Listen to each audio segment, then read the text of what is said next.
Assalamualaikum warahmatullahi wabarakatuh.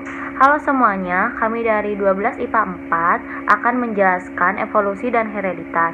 Kami akan menjelaskan secara berkelompok yang beranggotakan Al-Fatih Ihsan, Bella Febriana, Lulu Rafifah, Nica Fitriani, dan Rini Amanda. Berikut cuplikannya. Sekarang saya akan menjelaskan tentang bukti evolusi. Bukti-bukti evolusi yaitu 1. Peninggalan beberapa fosil. 2. Homologi dan analogi. 3. Embriologi perbandingan. 4. Adanya variasi individu dalam suatu keturunan. 5. Perbandingan fisiologi. 6. Petunjuk secara biokimia. Dan yang terakhir ketujuh, adanya alat-alat tubuh yang tersisa. Fosil adalah ilmu yang mempelajari tentang sisa tumbuhan dan hewan.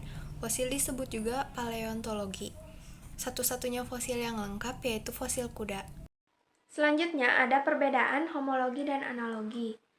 Homologi adalah bentuk asal yang sama tetapi memiliki fungsi yang berbeda, sedangkan analogi adalah memiliki fungsi yang sama tetapi bentuk yang berbeda.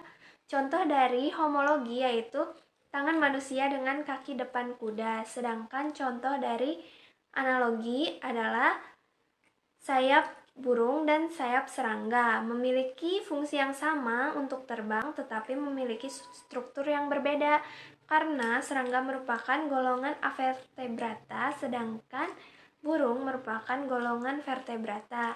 Contoh lain dari analogi adalah sayap kupu-kupu dengan sayap kelelawar. Selanjutnya, embrio perbandingan. Hewan multiseluler mengalami embriolisis, dimulai dari zigot sampai embrio, dan terdapat persamaan atau mirip.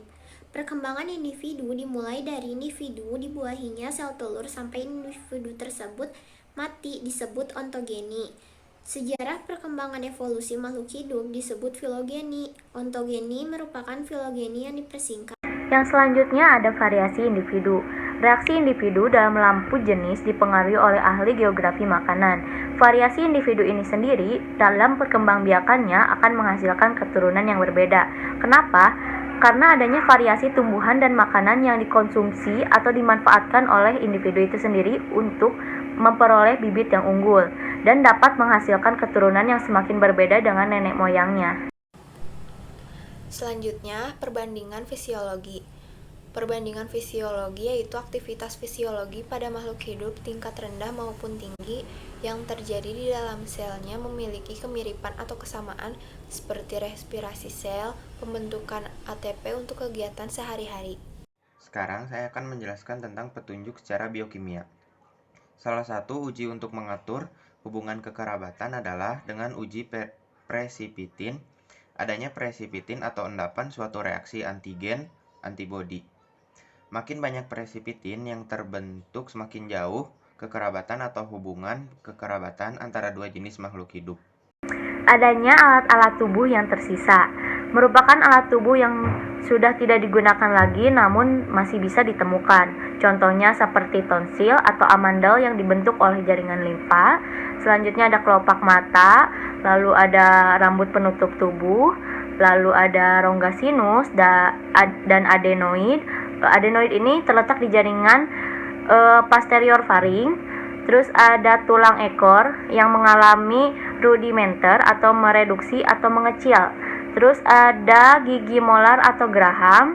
Dan yang terakhir ada appendix atau usus buntu, yang mana bagian penting penghasil selulosa ketika dulu manusia memakan tumbuhan. Untuk mencernanya itu di usus buntu. Berikutnya ada fenomena yang terdiri dari adaptasi dan seleksi alam. Adaptasi adalah kemampuan organisme untuk menyesuaikan diri dengan lingkungannya. Organisme yang tidak dapat beradaptasi dengan lingkungannya atau tidak bisa adaptif, maka akan terseleksi oleh alam sebagai lingkungan. Organisme yang dapat berkembang biak atau dapat menyesuaikan diri dengan lingkungan, maka akan hidup dan berkembang biak, sehingga populasinya bertambah. Contoh fenomena seleksi alam dan adaptasi adalah perubahan jumlah populasi pada ngengat Biston bitularia di Inggris.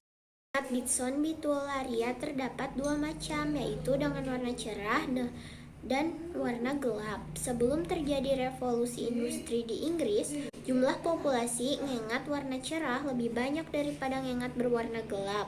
Sebelum revolusi industri, lingkungan, pohon dan bunga-bunga berwarna cerah, sehingga ngengat berwarna cerah lebih adaptif dengan lingkungannya, sehingga tidak terlihat oleh predator atau mangsanya.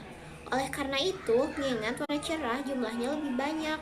Namun sebaliknya, ngengat atau Bison betaria berwarna gelap lebih mudah terlihat oleh predator. Semakin lama jumlahnya semakin berkurang atau terkena seleksi alam.